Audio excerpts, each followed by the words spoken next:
Bom dia a todos, bom dia mais uma vez. Vamos combinar aqui o jogo. Eu tenho algumas perguntas para começar com o painel, mas eu dependo da participação de vocês. Então, conto com vocês já pensando em algumas perguntas, porque esse time é um time de peso e a gente quer aproveitar o máximo aqui o que a gente pode tirar deles, né?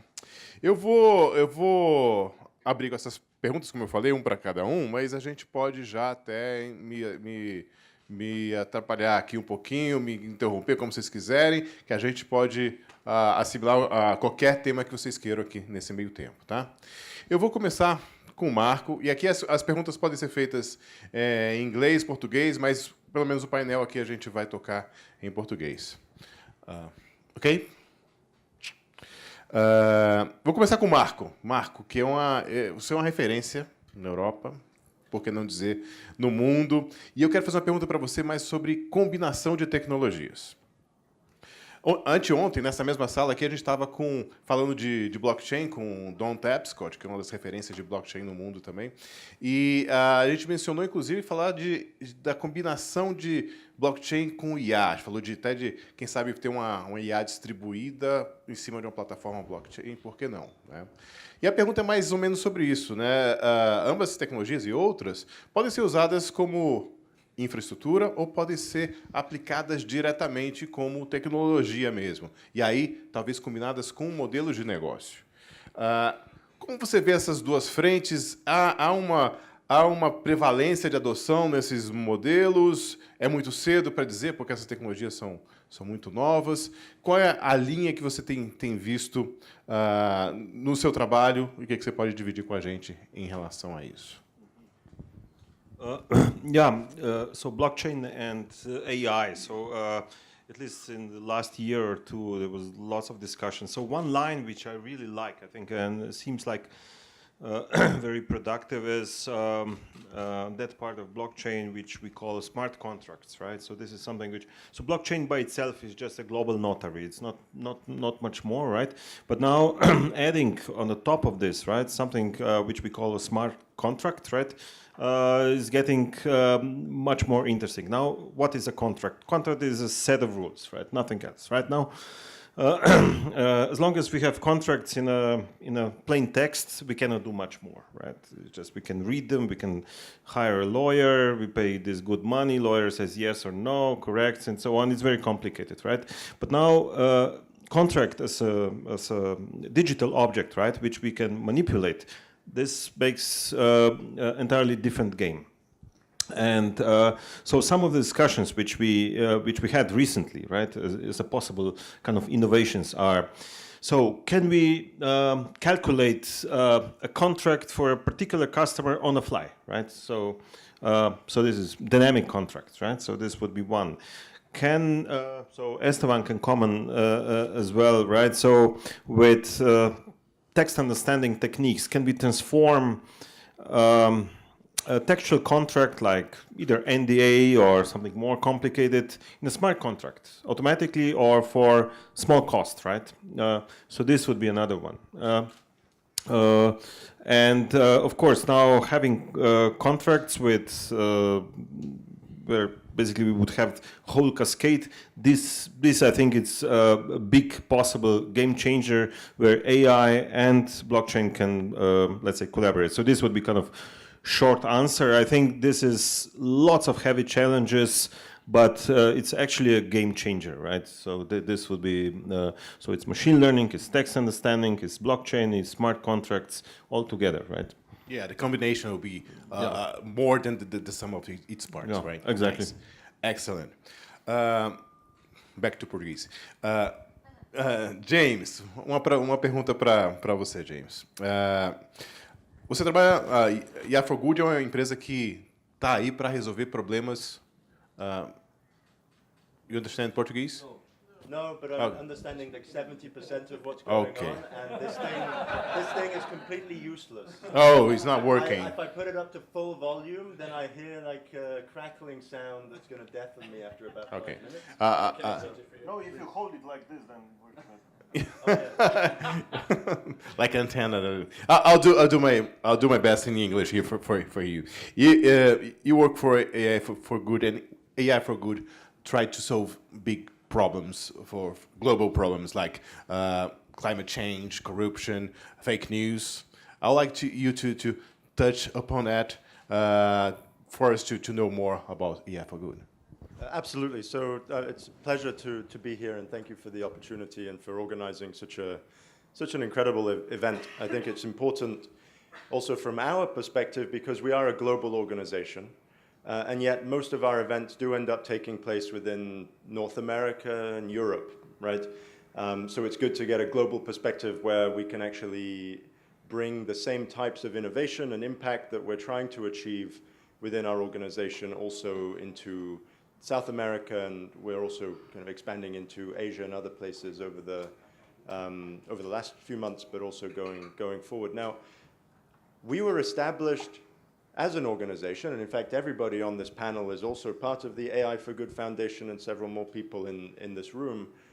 We were established because we wanted to see the technologies that are emerging from an artificial intelligence, or broadly speaking, machine learning, statistics, symbolic learning perspective applied to problems that are more than the classical industry problems that we've seen AI really take root in, which might be things like advertising optimization, recommender systems, right? Areas where industry has been collecting a lot of data. Well, now is the time where we can start thinking about problems that affect society. And when I say that, I don't mean necessarily only understanding how to grow appropriate amounts of food in the world and move it to the right places, or clean water. But when we think about finance, there are enormous open questions about the type of economy that we want to build that will be resilient and that will serve our future needs, especially when we think about shifts in the structure of the economy, when we think about shifts in the labor market, when we think about shifts in technology that's available. And there are many ways in which we might leverage the AI technologies that are maturing today in order to improve or at least find answers to some of these questions. Now, a few of the areas that we operate in, you mentioned media bias, for instance. Well, media bias is a very important issue. It's an issue that's first and foremost in a lot of people's minds because we listen to the media, right? So in fact, it's our main communication channel to understand what's going on in the world at large. So naturally, this is a question that has come up a lot recently and that people focus on. In the finance space, we think about things like financial transparency, right? How do we create resilient transaction networks that can't be meddled with by external influences? We also think about things like understanding the employment structure of the economy. So when we skill people, so when we educate people for particular jobs in particular industries, how resilient are those skills to change in industry over time, right? These are maybe more economic questions than they are directly finance questions, but having an understanding of how finance interacts with the real economy and jobs and the way that we structure our society is important, and these things are very linked to each other. We do also work on these classically hard social problems from a global perspective, things like food security and water and corruption in government and judicial systems and so on, and we do it under the guise of the United Nations Sustainable Development Goals program, which is a set of 17 goals that we would like to achieve as a global population interested in sustainable development by the year 2030. I'm going to talk a little bit more about that later when I introduce AI for Good Foundation and FDSA separately after the break, but hopefully this gives you an introduction to what we're trying to do and why it's important. Nice. Stay tuned. We'll have more about this. You gave me question? Of course. Pergunta. We're talking about blockchain and also AI for good. Sure. Pode fazer. Não, em inglês. We are talking about finance and AI for good and blockchain, and also pure AI. But there is a lot of things that they say about ethics, like your black box or not be biased. And I think the finance, especially if you say about credit risk or give credit to someone, this kind of system could be very biased, as we are already seeing. Do you think that this combination can, like AI, blockchain, can help to avoid this, or, I mean, this is a problem that will always be like we need to always take care, or sometimes you think that main AI will also solve this? Because even traditionally, if when we have some person say if in traditional bank give a credit for one person or another, they have the indicators, but the person could be biased too. So sometimes you heard story in Brazil like how people is dressed or if it's something poor, especially in agriculture, because you have like climate problems, if you lost your culture or not, the crops or not, something like that. Do you think that like blockchain and even AI could improve this, or you think that ethics and this biased thing is still a very big problem? You just told one of my themes here. I'll touch on about ethics. That's nice, excellent. If todo mundo que for fazer perguntas, se pudesse identificar nome e empresa também, a gente agradece. My name is Ana Paula. I work at IBM Research in São Paulo. Wow, okay, that's a big question, right? And I don't know how long the panel is, but I think I could talk for the rest Not of the that panel. long, But just to give a quick kind of feedback, and then I know Estevam and Marco have also a lot to add on this topic, but bias is a big issue, right? It's something that we're being forced to tackle every day whenever we build any type of model, whether that's a human process-driven model, right, as we've done for centuries, such as credit rating based on the factors that you pull on somebody's credit report. But it's also something that now, as we automate more and more of these processes, it's an important question to ask ourselves, what kinds of things are we actually trying to achieve when we build the model? But just to take a step back, right? And I'm going to take off my AI for Good Foundation hat for a moment, right? And I'm going to say, what are financial markets there to achieve, right? Financial markets, at least in my view, and when I was leading the research teams at Bloomberg, they're there to efficiently allocate capital to the things that are going to create value in the economy and ultimately serve consumption needs. Okay? When you see the economy as serving consumption needs rather than serving good needs according to some ultimate philosophical idea of what good and bad might be, then you realize that if the need is there, if there is value that can be had by providing credit for a particular operation, right, or moving goods from point A to point B, I'm not sure if the microphone is being, volume seems to be changing quite a bit. Okay, so now that we've switched all the microphones around. So the idea here is where there is value in the capital structure of a particular enterprise, then it will occur, and it will occur fairly efficiently. That's why we have capital markets. That's why finance exists, okay? Where there is an opportunity to create that value, it will generally be created. Our global capital markets are quite efficient in this respect. Then we have choices to make, right?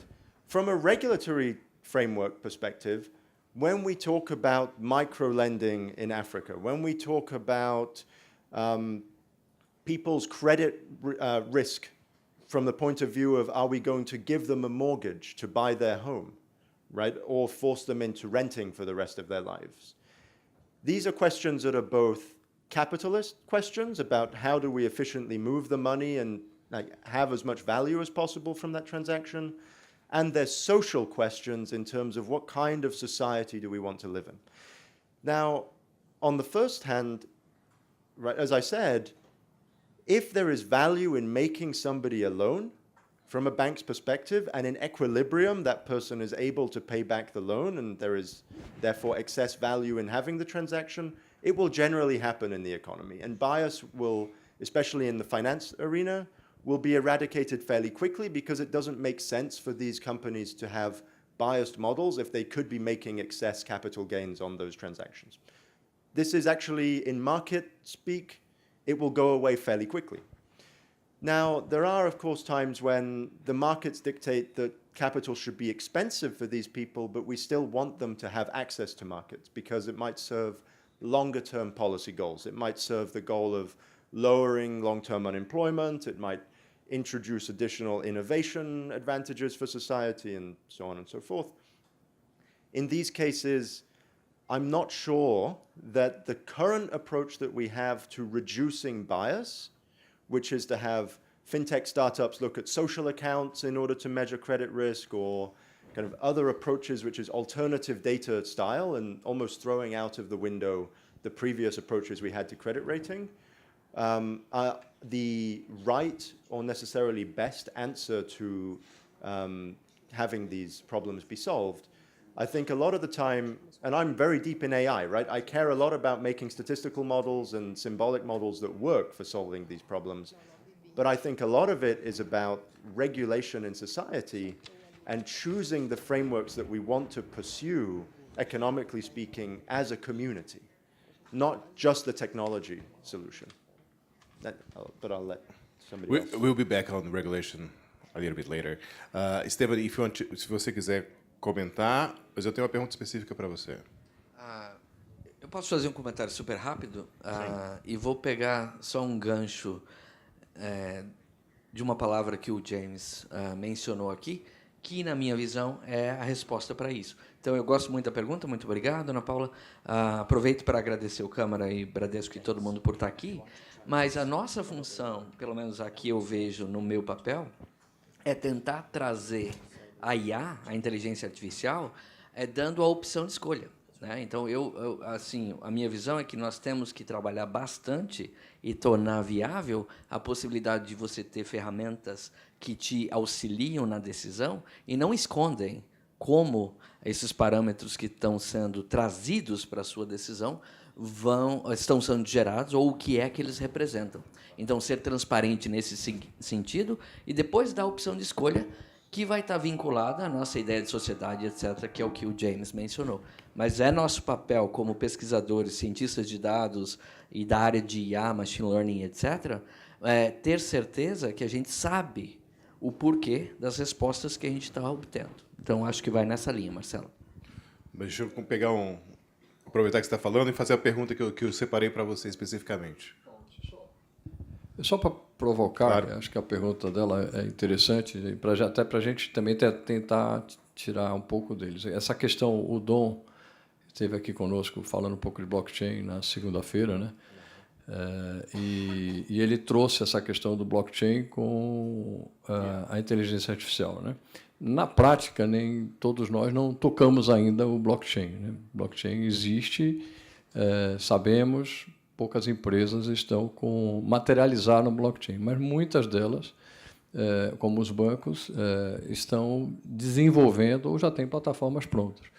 Então, tentar explorar um pouco deles e do professor de como a inteligência artificial pode vir conectar nisso, nas transações seguras dos bancos, que é um pouco do que ela trouxe, né? Junto com a sociedade. E o ponto que eu coloco, inclusive aberto aqui com todos, é que blockchain não é uma tecnologia para ser usada por uma empresa ou outra só. É em rede, né? O segredo do blockchain é trabalhar todo mundo junto aqui, que todos nós tenhamos conexões e nós, que a gente possa ser, cada um de nós podemos ser um nó de dentro dessa cadeia, né? Então, é só como provocação aqui para ajudar a ver o que a gente tira disso, entendeu, professor? Porque senão a gente fica... Não, eu sei que nem todo mundo, ninguém consegue ainda materializar, mas não ficar só na resposta etérea. Acho que é um pouco do que a gente está buscando aqui, todos nós. Gosto da sua visão, Luca. Obrigado pela provocação, inclusive. Eu adiciono nessa linha que eu tenho uma visão muito particular de inteligência artificial, que é a nova computação, né? Então, na minha visão, se a gente parar para pensar nos anos 80, da minha época, que eu sou bem mais velho que vocês, IA era aquela coisa, ou vou jogar xadrez, ou vou fazer algumas coisas assim que exigem inteligência, etc. Ou até procurar em um monte de sites e tal, e conseguir achar as páginas que vão ter a query que eu coloquei. Isso era IA, porque era muito difícil. Então, IA foi crescendo. E, na verdade, hoje, o que a gente faz é tentar criar sistemas computacionais que resolvam problemas que nós resolvemos com inteligência, e a gente passa a chamar isso de IA. Né? Então, quando você vê um comportamento inteligente num sistema, você fala, tem inteligência artificial ali. Né? Isso, na minha visão, é computação. E é o tipo de problema que a computação ainda não resolveu. Né? Então, muitos dos problemas que têm solução exata e que estão lá, estão prontos. As empresas criaram a sua informatização. Então, hoje elas têm informatização, elas têm os bancos de dados, elas têm essas coisas, e elas precisam gerar sistemas computacionais que agora façam algo além de simplesmente capturar, armazenar e recuperar essas coisas. E esse algo além normalmente vai envolver, se a gente parar para pensar de fora, olhando o comportamento que esse sistema teria, nos parece inteligente. Ele está fazendo algo que, quando a gente faz, a gente acha que está sendo inteligente fazendo. Então, 90% das coisas que a gente acaba usando tem IA. E aí eu vou pegar um problema aqui específico que, redes de computadores, não é? Para chegar no blockchain do Luca. Redes de computadores é computação, não é uma área de IA, é outra área. Né? A gente é sistema distribuído, é outra coisa. Mas, se a gente parar para pensar, muitos dos desafios que a gente tem lá, eu vou citar um deles, a invasão de rede, né? Segurança. O Marcelo trabalhou com segurança há muito tempo, sabe muito bem disso. Se você tiver um sistema que é inteligente para conseguir ou tentar combater esse tipo de coisa, você tem uma tendência de conseguir fazer melhor do que aquele sistema estático que simplesmente replica alguma coisa já pré-determinada. Então, a IA consegue trazer esse diferencial na solução dos problemas que a computação resolve. Normalmente, hoje, é assim que a gente tem. Se eu pegar blockchain nessa visão, Luca, tem duas formas de aplicação aqui que eu vejo. A primeira é na primeira citada, no debate que vocês tiveram essa semana, onde eu posso pensar agora num sistema distribuído que o blockchain ajuda a controlar, e aí eu tenho a minha inteligência atuando dessa maneira, e eu vejo ainda que a inteligência artificial como ferramental ou paradigma computacional de se construir sistemas consegue ser usada para diminuir ou tentar atingir resultados melhores nos desafios que o blockchain ainda tem, que são técnicos, que é o que o Luca comentou. Ainda está um pouco etéreo, ainda está lá. Tem muitas coisas que precisam ser resolvidas ainda, computacionalmente falando ou tecnologicamente falando, para esse blockchain virar essa nossa realidade, que só tem utilidade se todo mundo estiver usando, concordo. Senão, a gente não faz nem sentido ir atrás, certo? E a IA, na minha visão, como sendo o novo paradigma de se fazer computação, tem uma contribuição fundamental, e talvez sem sistemas computacionais inteligentes, a gente não tivesse tempo de atingir soluções para os problemas e blockchain virar solução. Então, é mais ou menos essa a minha visão. Do mesmo jeito que a gente pode acelerar a pesquisa nas outras áreas, no blockchain, IA tem uma contribuição fundamental. Então, só para provocar mais, a inteligência artificial pode ser um orquestrador do blockchain? Só para vocês verem o que vocês trazem. Eu quero a opinião dos meus colegas, mas vou dar a minha visão super viesada, agora pegando o gancho da fala da Ana Paula. Eu tenho um viés muito forte nisso, claro. Eu acredito muito na inteligência artificial, por isso que trabalho com ela. E, se você me perguntasse, eu diria sim, sistemas inteligentes têm, na verdade, um papel fundamental para a gente poder chegar onde a gente quer no blockchain. Maybe just a quick addition, just to echo what Esteban was saying. I feel like the relationship between, say, blockchain and artificial intelligence and the kinds of problems that we're here to solve, outside of how quickly such an impact would be achieved, outside of how quickly these industries would grow, and it's a point that I make also in some other contexts, the fact that there is a lot of work and effort and thinking happening around the blockchain environments and around how they can integrate with the technologies that we're growing also on the artificial intelligence side is important, not just from a technology perspective, but from the perspective that it allows us to have conversations that previously we were not having. It allows us to consider disruption and innovation in spaces that before were not open to that type of disruption and innovation, regardless of whether blockchain technology as a database and enabling technology is the right one, right? The fact that we can now talk about what the right approaches should be is even more important than the innovation of blockchain, I think. You care to address the topic? Sorry about that. No, Too I can many just mics. I could just agree. So in my answer before, so I try to be very specific where I see one possible disruption. It's just the question who will grab it first, right? In general, I can just agree that there's a space for innovations, but let's say a couple of immediate ones, right? Excellent. E como veio a provocação do Luca, eu vou me dar o direito de comentar também.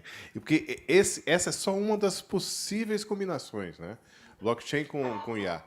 Eu acho que a combinação entre tecnologias é que a gente vai ter mais ganho daqui para frente. Por exemplo, outro exemplo, não existe IoT se não tiver Big Data. E não faz sentido você ter um Big Data em cima de IoT se não tiver inteligência artificial por trás para tirar o sentido de tudo isso. Então, a combinação é o que gera realmente o valor daqui para frente nessas tecnologias emergentes. Antes de eu fazer a pergunta que eu tenho para o Estevam, tem uma pergunta ali do Fran, do Bradesco. Já apresentei, Fran? Francisco. Bom dia. Primeiro, eu quero cumprimentar os convidados. Muito rico tê-los com a gente, James, Estevam, Marco. E gostaria de endereçar minha pergunta ao professor Estevam. São 3 perguntas, eu gostaria de fazer 300. São 3. Para começar, primeiro por base. Uma das possíveis definições de inteligência artificial, desculpe, Marcelo, você disse que me apresentou já, eu sou o Fran, eu coordeno o time que faz curadoria da BIA, o time de inteligência artificial do Bradesco. A primeira pergunta. Uma das possíveis definições de inteligência artificial é que é uma área do conhecimento das ciências da computação que tem por objetivo simular o raciocínio humano e a tomada de decisão. Em cima desse racional, se nós pensarmos que o raciocínio humano ele passa por sistemas cognitivos de abstração, correlação, memória, e se o nosso ponto de chegada, onde nós queremos chegar é o cérebro humano, com 86 bilhões de neurônios, conversando entre si de 1.000 a 10.000 conexões. Onde nós estamos hoje? Se o ponto de chegada é o cérebro humano, onde nós estamos hoje é bem subjetivo, 1%, 5%, 10%? Essa é uma primeira pergunta. A segunda é, você acredita que nós chegaremos ao ponto da singularidade? E, por fim, das habilidades, dos últimos skills que a inteligência artificial tem no mundo, quais você identifica que empresas, instituições como o próprio Bradesco podem explorar de forma mais profunda para ampliar seus negócios? Obrigado. Eu é que agradeço, Fran. Eu vou repetir a fala do James aqui, mas eu vou dizer que a gente precisaria... Eu ia perguntar quanto tempo tem o evento, porque a gente podia continuar... A gente tem o dia todo aqui, ótimo. fica à vontade. E eu vou começar pela primeira pergunta, o que é super interessante, e você está tomando uma das possíveis definições para IA, e eu vejo também que você tem um viés que está correto, e que não é único, mas que está correto, em fazer a analogia e a associação de IA com o cérebro humano. Né? E existem muitos pesquisadores que estão indo nessa linha e tentam, na verdade, atingir o ponto em que nós teríamos algo igual ao cérebro humano. Né? E tem outros que buscam a viabilidade da IA, mas sem essa comparação ou analogia necessariamente. Tá? Eu vou agora, nessa resposta, focar mais naqueles que têm analogia com o cérebro para chegar na sua resposta. E vou dizer que, mesmo dentro dessa linha de pesquisa, tentando fazer analogia com o que o nosso cérebro hoje consegue atingir ou replicar, nem sempre o que a gente vai querer fazer é chegar nos mesmos resultados ou ter a mesma forma de raciocínio usando a mesma infraestrutura ou arquitetura, né? Então, eu posso usar uma rede neural com bilhões e bilhões de neurônios e trilhões de conexões, etc., mas eu posso também tentar entender o cérebro humano e chegar num tipo de raciocínio semelhante, igual àquilo que a gente faz, sem replicar a estrutura física ou a estrutura que é usada para esse raciocínio. Então, essas coisas podem variar demais, e nenhuma delas é correta ou errada, no sentido de ser únicas, né? Então, elas podem ser exploradas, e, muitas vezes, elas são combinadas. A minha visão especial, naquela em que a gente leva a ideia do cérebro humano e IA em conjunto, ela tem essa forma que eu vou explicar para vocês. A gente tem projetos e pesquisas em andamento tentando identificar como é que é a ativação do cérebro humano no momento em que a gente está resolvendo um problema que a gente quer resolver com IA.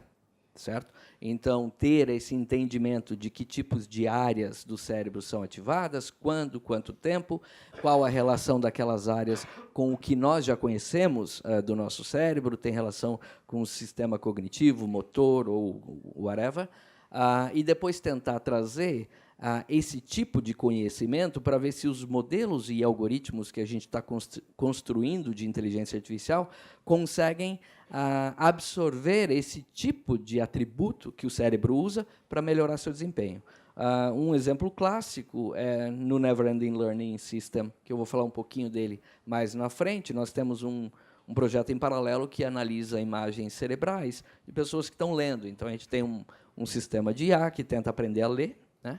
E a gente tem um projeto em que a gente faz análise de imagem cerebral e eletroencefalograma também, sinais cerebrais, de quando as pessoas estão lendo.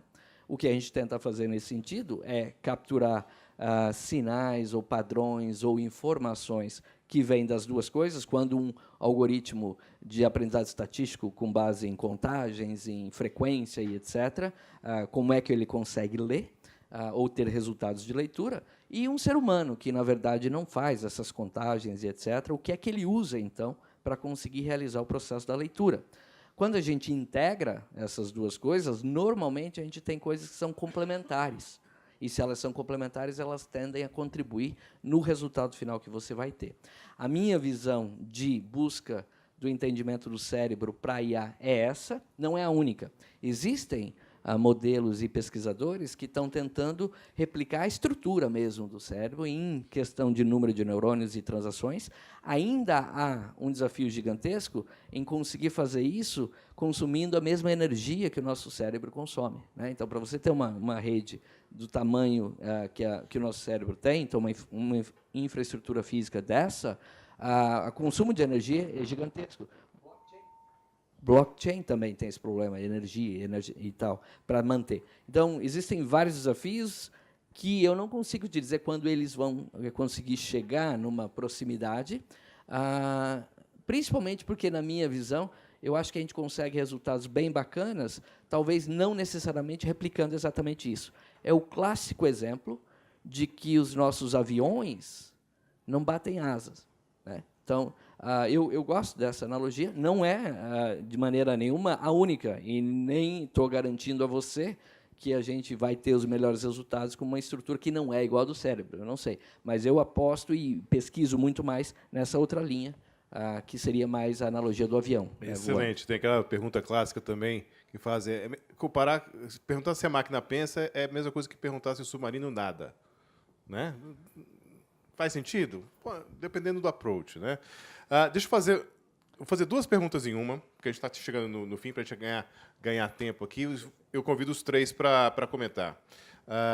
Um é sobre, justamente, uma questão que sempre aparece em todo evento que eu vou, aparece essa questão. E todo mundo que eu falo, na verdade, converso, fica fascinado, acha que IA realmente é a bola da vez, é o futuro, é uma coisa bacana, mas a gente tem, do outro lado, uma falta de pessoas trabalhando com a tecnologia, né? Parece um contrassenso. Todo mundo gosta, mas falta gente abraçando isso como profissão. O professor Estevão é um polo gravitacional desse tipo de pessoa. Você forma esse tipo de pessoas, então a sua volta aí.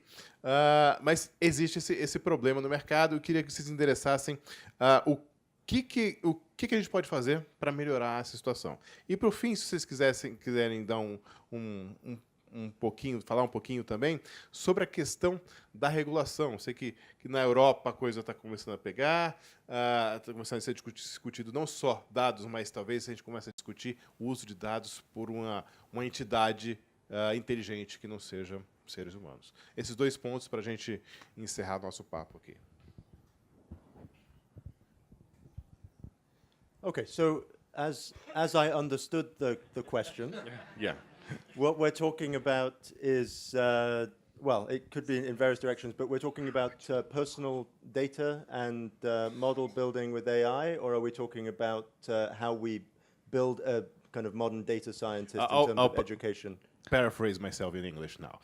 I have 2 questions, two questions, themes to be addressed here. One is the shortage of people on AI, and the other one is on data being used by privacy. Okay, yeah. So I was trying to pass how the 2 things were related, but they're separate questions, which is even better. Yeah. So on the side of how do we train the next generation of people who are going to be able to come into industry or into the social sector, government sector, and actually use the data sets that we're currently collecting, that we're architecting today, right? So choosing representation, choosing models, choosing problems to solve first, prioritizing. We currently do, in general, in the academic sector, a terrible job preparing people at undergraduate and master's level. I would say even at PhD, there are deficiencies that are quite marked in terms of how we train these people. Now, we're very good at instilling the mathematical and technical abilities, right? I would say that in some programs, in some notable programs, it's been watered down over the past few years, but still, from an applied mathematics perspective, from a statistics perspective, these departments are thriving. A lot of the best students are going to these departments. We have more people shifting what they want to do. From a problem-solving perspective, the perspective of actually understanding how to attack these issues within industry, how to choose, how to understand the social and human dimension of these problems, we don't do a good job exposing students to that. And as a result, when people come out of these programs in general, they have the technical ability. If we give them a matrix, right, they can choose some objective function, they can optimize as long as the features have been predetermined. But actually going and understanding the problem and spending the time to represent it in the most appropriate way, this is something that we're lacking. On the personal data front, just to make a quick comment on that, clearly we're in a regime where we're able to collect a depth of information about individuals and about behavior that we have never been able to do before. Now, we do actually have a shift on a societal basis towards a society where we prefer privacy, or privacy is an option, as opposed to prehistoric societies where, although there would only be maybe 100 of us in the village, we would know everything about what everybody was doing at any moment of the day or night, right? So from a societal shift perspective, we are now in a regime where we can choose to have privacy if we want privacy. We're also in a regime where if we're able to collect personal information and behavioral information, we can do a lot with it that is beneficial for people. So there is an equilibrium here that we need to maintain and that we need to explore as a society. If you take GDPR, right, the General Data Protection Regulation in the EU, many people feel that this is a first step, it's a statement about what we want to achieve as society. It's not necessarily the end goal. It's not necessarily the best way of thinking about personal data and how it's going to be used in industry and elsewhere. But the point is, it's a first step and it's starting the conversation. So I would not defend it on all fronts, but I do think that it's necessary to put a straw man that we can then, start attacking and get to the right structure, right? It's like the block that the craftsman using when he's making the statue, right? Marco? Yeah. So first on this scarcity of people, right, with the skills. So I mean, it's not just the people, skilled people, but also problems with teachers, right, as well. That's for you, Stephen. You know, you need to I mean, teachers really make the multiplication, right? Multiplicative effect, right? So, and now a good teacher would just need to feel these basic intuitions what AI is. At the end, AI is not that complicated, right? So this year, actually, I had experience.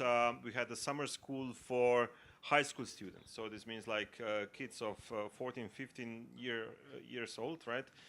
And okay, they didn't know this is apparently complicated, and they just understood how machine learning works, but we had to explain it in terms of mathematics, which they understand, right? So pretty much drawing straight lines and planes. So simple formula, Pythagoras, right? Nothing more. And pretty much all the machine learning actually is based on this fairly simple things. Now, that's why I'm saying, so having good teachers being able to explain this from this basic building blocks, like in the same way as Lego runs. So this is pretty much AI, right? So this is my point. Now, actually today, technology plays pretty good role, right? YouTube and so on. In principle, you have really good stuff, which were not simply was not available like maybe 10, 15 years ago. So in principle, you can use this. Still, some of these basic intuitions, that there's a barrier, there's a fear that maybe this is too complicated to understand. It is not, right? So if a kid with 13, 14 years old can understand this, then pretty much everybody else can understand as well, right? So this is so much about the teaching. I mean, I could talk about this much more, but so our attempt, right, how to open this knowledge is this videolectures.net. So Mattia there is recording. So this, so basically what we started in year 2000 is, so it's a group of people as part of our institute, which is running around the world and covering all the conferences. So, and this is one of the rare spots where you can get materials after like a few weeks after these top events happen. So this is one way how we approach this. We won like 2 UNESCO awards, and somehow, and we get as much as attention on this website as like every day running like maybe a conference with 2,000 people. So this is pretty much the amount of attention we get. We don't get as much as attention as an average cat video on YouTube, you know, which gets way more, right?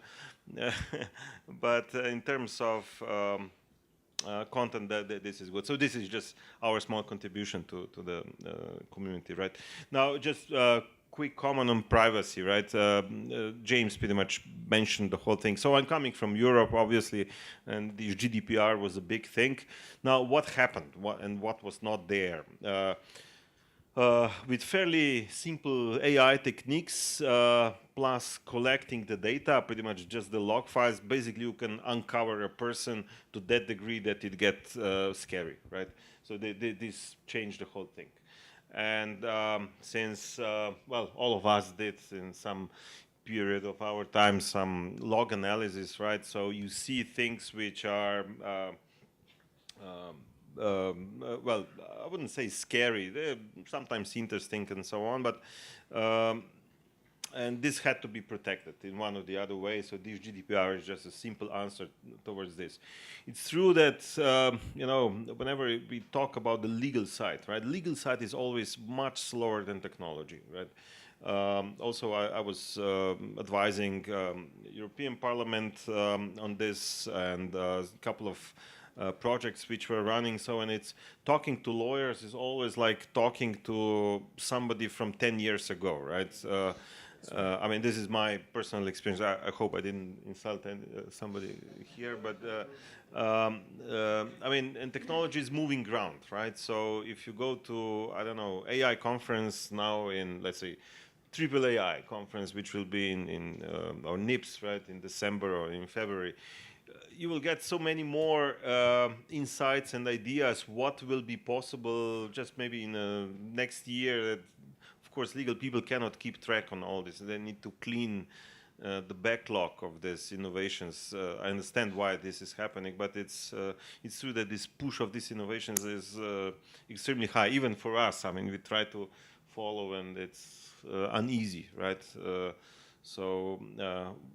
What seems that it will be possible now within the year or 2 or 5 years, right? So the past is nothing compared to what seems that it's ahead of us, right? So in that sense, legal side, I mean, it's a difficult job to regulate, because even we don't understand sometimes how to regulate certain things. It's unclear. I mean, complexity and integration of all these technologies, right? Mobile phone. I mean, this simple mobile phone, this, you know, has a power of the strongest machine, which was like end of 80s, right, out there. So now everybody has a supercomputer in the pocket, right? And plus with abilities which the supercomputers didn't have back then, right? And this is just producing so much synergetic effects that we cannot predict. This is one simple reason why this privacy is just one aspect of it. I'm more worried, you know, I mean, individual privacy. So I'm advising also the cybersecurity guys in Slovenia. One level of privacy is this, personal privacy. Okay, we can hide, I can hide myself, Esteban can hide himself and so on, right? But what about privacy of a nation in terms of being exposed towards influences, right? The real tough guys, they don't care for individuals. They want to move big things, right? So, and nobody talks, let's say, in EU, this is too complicated term, actually, for legal people to understand that actually the real danger is elsewhere. It's way harder to regulate. Why? Because, I mean, you would regulate this in terms of statistical models almost. I mean, part of the legislation would need to be technical terminology, which is far away from these legal people. Yeah, so yeah. this is my quick. That's what they do, right? I like your example on the 80s computer.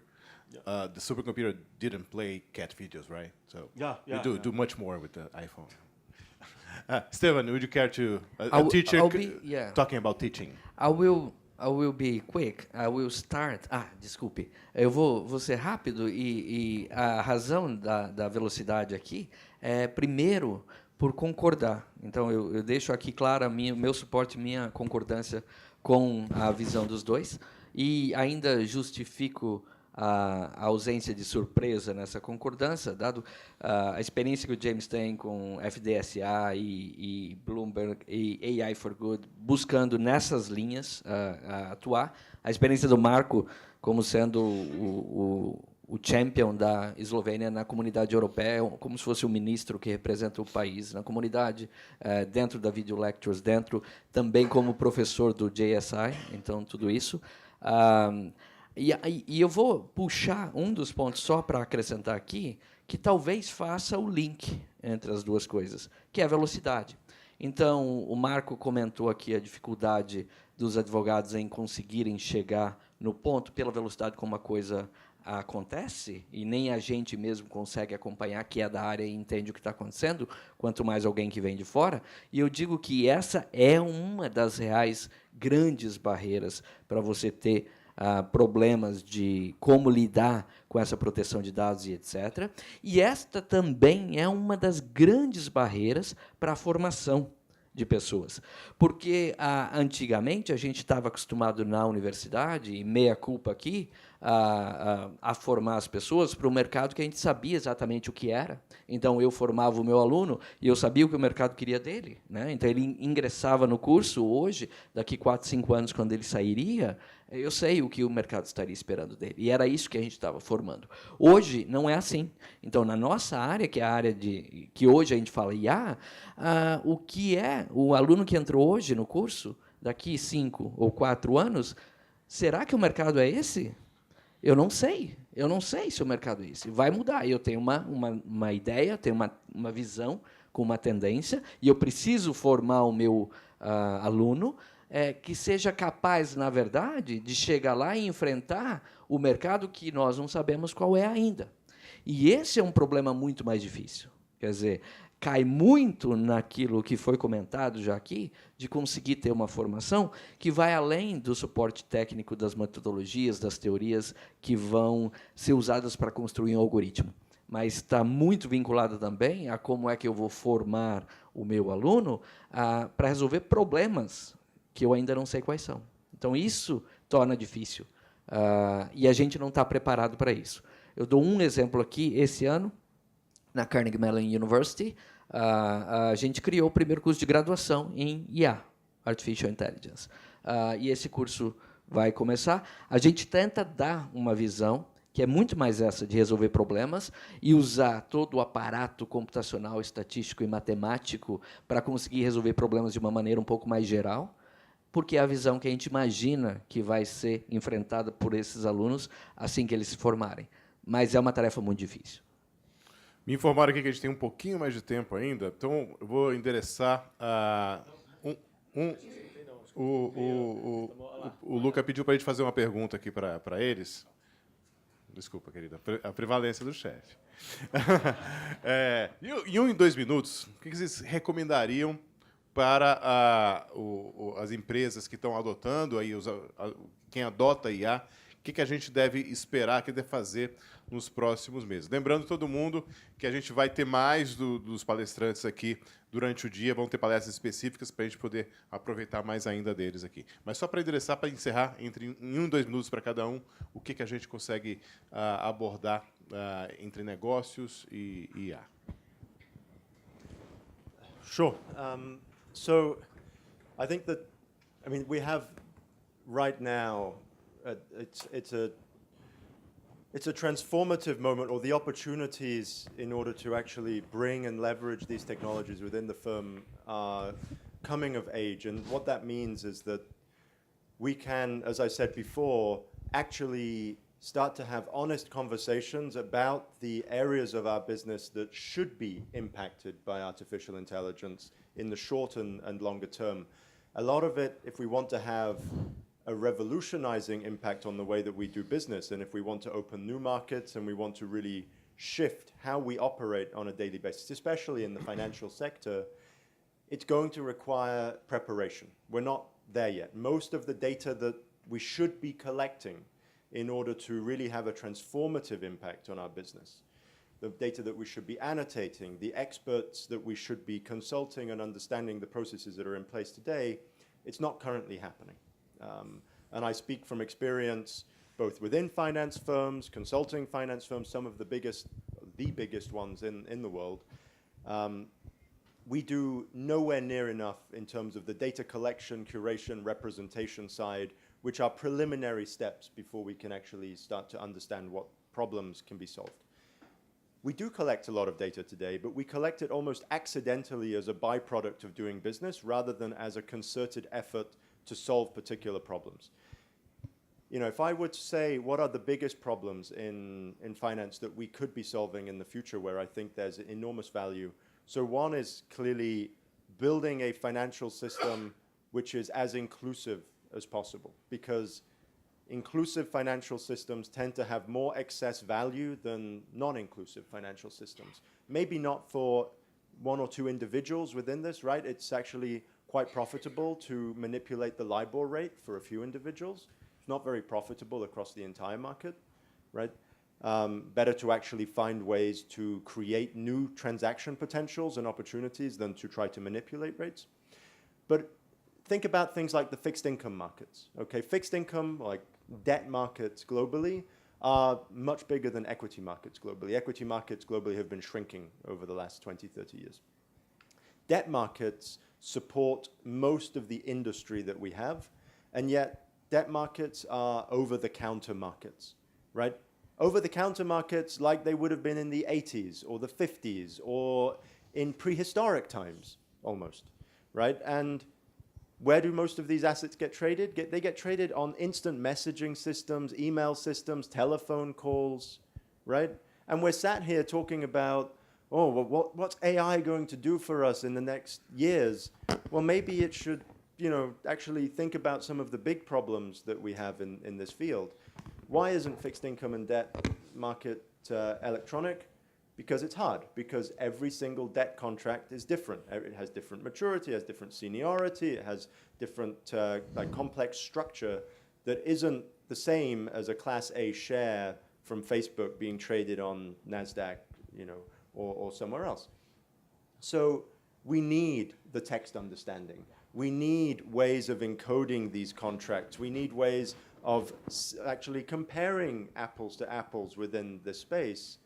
And these are all areas where data and statistical modeling and actual thinking, right, can help us change business models and change the way that we operate with these concepts on an industrial scale. Excellent. And that's just one example. There are many. Good. We can hear more later, right? Marco. I have, okay, this is certainly a good answer. So I will continue with the discussion we had yesterday evening, right? So where this AI goes, right? So I mean, one question which is related to where the company should look for is what actually caused this AI revolution recently, right? So what was what was the enabler, right? So effectively, it was this, in a way, deep learning, right? This made this revolution. So and now, what this deep learning actually brought. So yesterday we had this discussion. Actually, I'm writing one project proposal, and I had a little bit of philosophical narrative there. And the idea is the following, right? So what we used to do is we used to do this to solve problems with known knowns, right? And then a little bit more advanced techniques had to deal with known unknowns, right? So there's like known representations, but unknown phenomena, right? Now, what deep learning and this technologies, recent AI technologies brought this unknown knowns, right? So there were kind of, computers started actually investigating the representation, the language, how to approach to solve the problem for the known problems, right? So that's why unknown knowns, right? Now, where I think we are going to, and somehow we are already kind of touching that last fragment, which are unknown unknowns, right? So where basically machine will investigate ways how to solve problems which we might not even being able to ask about, right? So where we ask machine, well, tell us what should I ask you at all, right? So this is, and these are areas which actually we are kind of involved in this, right? So this would be areas like anomaly detection and several others, right? So these are opportunities, especially if you want to look a little bit ahead of time, like 5 years from now, right? So this is where probably the most value will be there, and not so much competition. So this is, I think, maybe again part of the answer. This is very important question, right? So the future, right, or where we see the future to go, methodologically, I think that this could be a possible answer, right? Unknown unknowns, right? Okay. Great. Not every problem, by the way, requires this, right? This is there's a long tail of problems which are very simple, which might not even need AI, although people are applying AI there, Yeah. right? Maybe just a simple sorting algorithm would solve it, right? No. I'll be really quick, just adding to this. Eu vou ser rápido e vou simplesmente tentar trazer um pouquinho para o nosso mercado no Brasil, na visão que eu tenho. Tá? Uma coisa que eu vejo que a gente tem feito, e já tem feito com qualidade, por conta da formação de times e de equipes que trabalham nessa linha de IA, ciência de dados e etc. aqui no Brasil, a gente hoje tem uma capacidade já das equipes de conseguirem identificar os dados que estão disponíveis, aplicar os algoritmos e modelos que eles aprenderam e que eles sabem que são adequados e que estão disponíveis em ferramentas, em bibliotecas de software que estão por aí. Isso é um ótimo passo em direção a resolver o problema, mas eu vejo muitas vezes ainda uma grande limitação naquilo em que resolver o nosso problema hoje das empresas no Brasil, através de ciência de dados ou aprendizado de máquina e inteligência artificial, é pegar o conjunto de dados disponível e executar todas as possíveis ferramentas que estão na minha biblioteca. Então, eu pego os dados, eu pego as bibliotecas disponíveis, eu testo todos os algoritmos, falo, esse aqui é o melhor resultado, resolvi o problema. Então, é um primeiro passo e é algo que nos dá uma visão inicial de qual é o problema e até onde a gente consegue chegar com essa abordagem mais básica, mas ainda falta parar para pensar no problema. Perceba que é algo que a gente discutiu aqui. Então, o que eu acho é que esses times precisam continuar, e eu sei que tem gente que já faz isso e por isso está na frente, né? Eu sei que tem gente que já consegue ter times que vão lá e molham o problema e tentam resolver esse problema. E, na minha visão particular, alguns outros times que talvez ainda não estejam lá, seja porque não param para pensar no problema, não param para pensar se esses dados são os corretos e etc., como a gente comentou, e acabam ficando limitados no uso do que tem de dado disponível e do que tem de ferramental disponível, aplica e é isso. Então, talvez ir um passo à frente nesse sentido é algo que vale a pena focar e tentar preparar as equipes.